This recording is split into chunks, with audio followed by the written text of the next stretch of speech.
ഒരു ദിവസം കാണാം എല്ലാം കൂടി ഇരുന്ന് പൊളിഞ്ഞു വീഴുന്നത്. കള്ളന്റെ മുതൽ എങ്ങനെയാ ഉറപ്പുള്ള മുതലാകുന്നത്? അതങ്ങ് പോവും വന്ന പോലെ. അതുവരെ ഞാൻ ഇങ്ങനെ മുട്ടും കെട്ടിയിരിക്കാനും? നിനക്ക് അറിഞ്ഞൂടാ എന്റെ മനപ്രയാസം. ആ മില്ലിനകത്ത് നിന്ന് കാഞ്ഞിരിക്കുമ്പം എന്തൊക്കെ ഞാൻ ആലോചിച്ചെന്നറിയാമോ? രാത്രി ചെന്ന് അവന്റെ മില്ലിന് തീ വെച്ചാലോ? കൈപുണ്യമുള്ള ഏതേലും മന്ത്രവാദി ഇരുത്തി എന്തേലും ക്ഷുദ്രം ചെയ്യിച്ചാലോ എന്നൊക്കെ വരെ ഞാൻ ആലോചിച്ചു. എന്നാ പിന്നെ അങ്ങനെ വല്ലതും അങ്ങ് ചെയ്യിച്ചു നോക്കണം. ഓ, അതിനൊന്നുള്ള ആത്മബലം എനിക്കില്ല.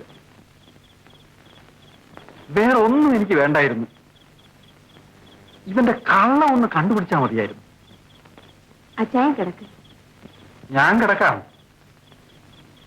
പക്ഷേ അവനെ ഒന്ന് തറവറ്റിച്ച് കണ്ടിട്ട് കണ്ണടയ്ക്കണമെന്നേ എനിക്കൊരു പ്രാർത്ഥനയാവും. എന്റെ അച്ചായൻ അതോർത്ത് മനസ്സ് വിഷമിപ്പിക്കണ്ട. ഞാനൊന്ന് നോക്കട്ടെ. ഓ, നീ എന്തോന്ന് നോക്കാൻ? അതെന്റെ മാമച്ചായൻ അറിയാഞ്ഞിട്ടാ.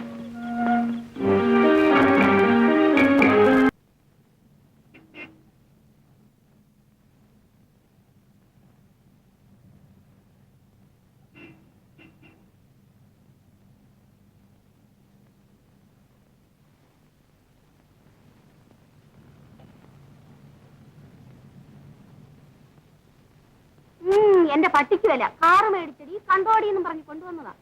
എന്നാൽ ഇച്ച ഇതെല്ലാം കണ്ടിട്ട് പാറോല നിൽക്കുന്നല്ലോ. ഞാനൊക്കെയാണെ മനസ്താപം കൊണ്ട് ഉരുകി ചത്തേനെ. ഓ, എന്തിന്? എന്റെ ഇച്ചായനാര്? ആ കള്ളം പൗത്രനാര്? അങ്ങേരുടെ പദവി എന്ത്? ഈ പുല്ലന്റെ പദവി എന്ത്? എല്ലാവർക്കും അറിയാവുന്നത് തന്നെയല്ലോ.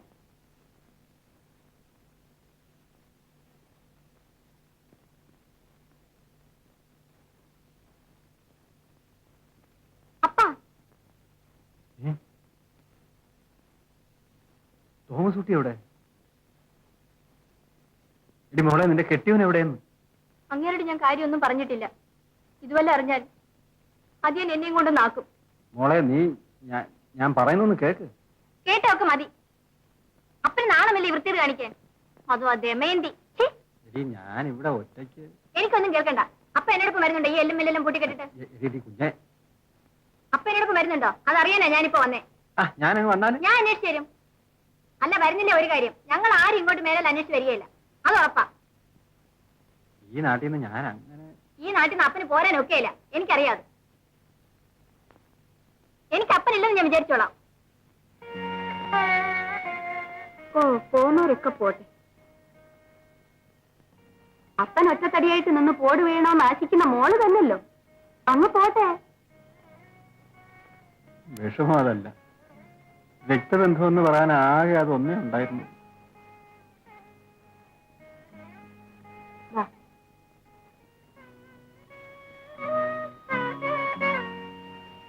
അയ്യേ, എന്തിച്ചായൻ ഇങ്ങനെ സാധുവായാലോ?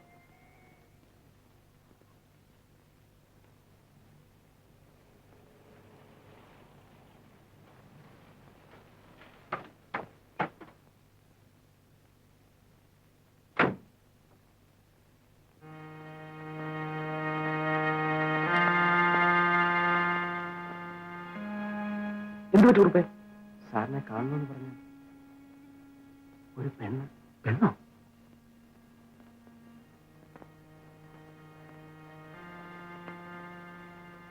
ഇത് മറ്റോടെ എങ്ങനെയാണല്ലോ? അതെ.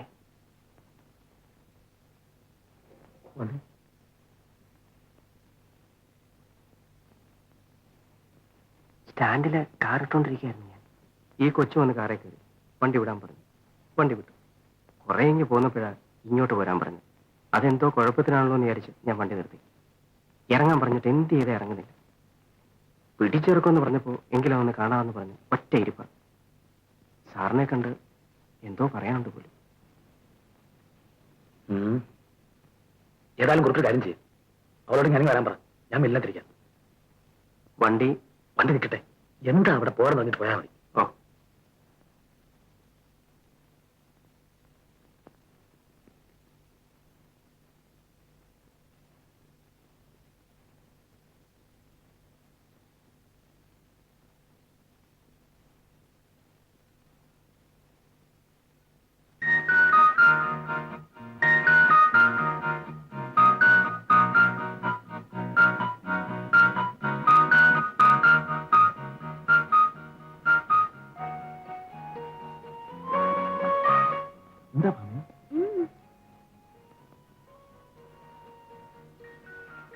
എന്തേലും വിശേഷമുണ്ടോ? ആ?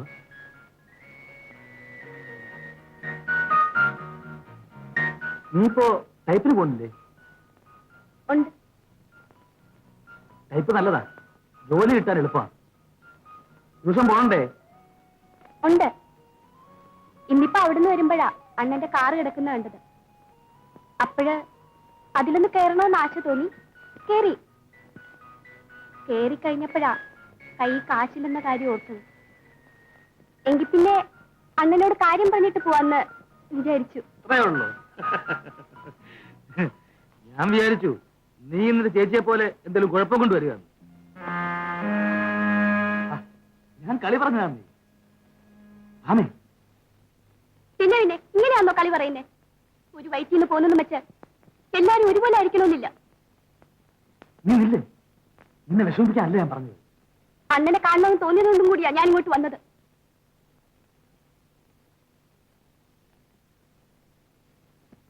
ഇല്ല, അണ്ണനെ അറിഞ്ഞുകൂടാ.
എന്താടാ, എന്താ വേണ്ടേ? റബ്ബർ കളഞ്ഞുപോയി. അങ്ങനെ പുതിയത് വാങ്ങിക്കണം. അമ്മയോട് ചോദിച്ചോ? ഇല്ല. പോയി ചോദിക്കടാ. എടാ ചിത്ര, എന്റെ പറ്റി ഒന്ന് തുറക്കട്ടെ. ഇങ്ങോട്ട് വാ. പെട്ടി ഇങ്ങോട്ട്. ജാനകി, ഞാൻ പറഞ്ഞിട്ടുണ്ട് ഈ റൂളിക്ക് റബ്ബറിനും കാശിനെന്നും പറഞ്ഞ് പിള്ളേരെ എപ്പോഴും കൂടി തള്ളിവിടരുതെന്ന്.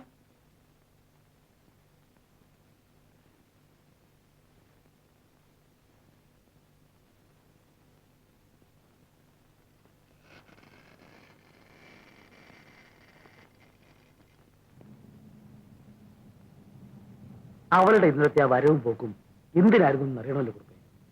അതെ, സംശയിക്കേണ്ട വർക്കമാണ്, അതുകൊണ്ടാ. നമുക്കൊരു കാര്യം ചെയ്താലോ, ഇന്നത്തെ നേരത്തിന് കാർ അവിടെ കൊണ്ടിട്ട് ഇന്ന് വിളിച്ചോണ്ട് വന്നാലോ? കേറിയില്ലെങ്കിലോ? കേറാതിരിക്കോ?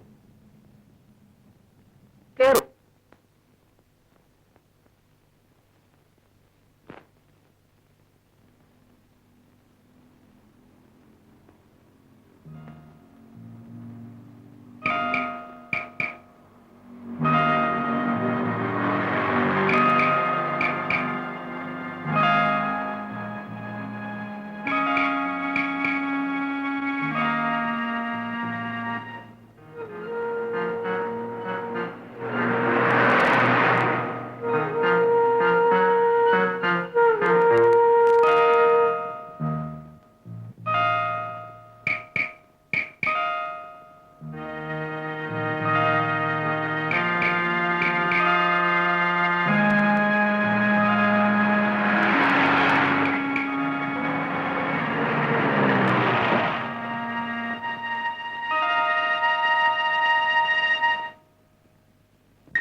ടൗണിലേക്ക്. അയ്യോ,